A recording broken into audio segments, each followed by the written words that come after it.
after say Afia Pokuaa obon homrane kwauman piesie ekata nani ekeka nsem ede che His Royal Majesty 248 to bi otoso mienu ene asantefo nyina no ohwe ya pressure no balance no na ode apology aba say onim de ba ya okeka sansem no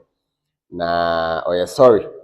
say wakasa amana no apa na de oye no wanya de nti AsanteHene Asanteman nyina emfa ne boni enche no hwe na de bako a eye funny ewo apology ni mu anase ono ankasa no ho ne say ofra wo ho okuapeman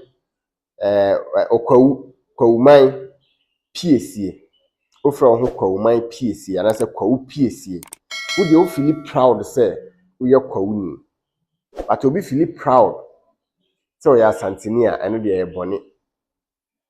so wo hu say meka che say e yo tanhunu no de tan Asante wo de wo fra wo ho say wo ye kwawu piesie wo ye proud say wo ye kwawu piesie but obi de o ye proud say wo ya Asanteni a eno de e boni ben na Asante saye enti na bi kaka say Asanteni bia ye boni a ka boni a nipa no bia ye wo na ye nyina ye support wo say nipa yi ade o de ye wo no fact wanya ade but 20 man ka de obi de ye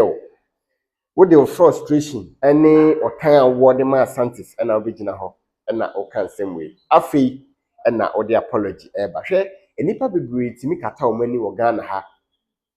ayi edi ensemone anase niamo ho sem omo wie a na omo be patch so patch de a de wafom de a fa che na se problem bi ani ho enso no wakeka na adwena kire wa wie se pese odo etena oman ni pese unity etena oman ni mu a sabi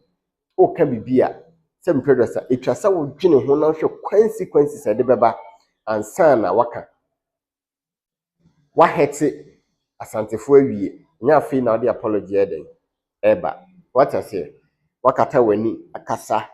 amanetia ohene wakata wani akasa amanetia asantefo nyina bibi okan ni se obi onu obebo kwawu manhene edin no ejapontra ohene ejapontra obebo ni din bone no ene omu nyina de omu ho begim se wo hu se wo hene de ompese obi beka setia no but obi edro no hene obi bone hene abaso obi bone hene din dia ene aye crime bone ben na Asante saye minia yemfa odo entena se odo no eno a na yeka ho asem no se o feel proud wo ba bia wo o feel proud don trust se obi animtia o fra ho kwawu piesie obi an kasentia wo bone nim eye nigi se obefra ho kwawu piesie na waye bibidi aboa kwawuman but se wanti anya sa na ma we nyina na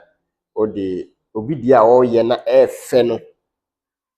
o kasetia enye sua na so ye wo de sa sua na so ye wo de sa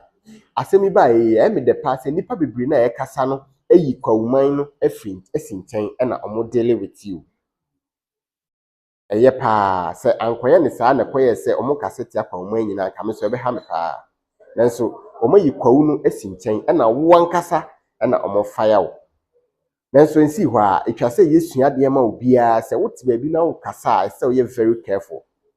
because wan hwe ni a we bia ano ne ano na de kasa ne ba wan hwe ni na akina no na de beba no na wobeka se we sorry no na bibia se ye wie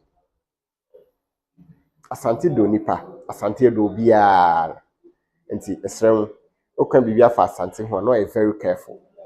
medama se said and nyina mkoso amhwem video nyankopon enkam abusia oso de apology aba oye nipa wafom omye mfa nche no na ye move on ye ma odo entrase nyankopon enkam ho akra mu nyina bye bye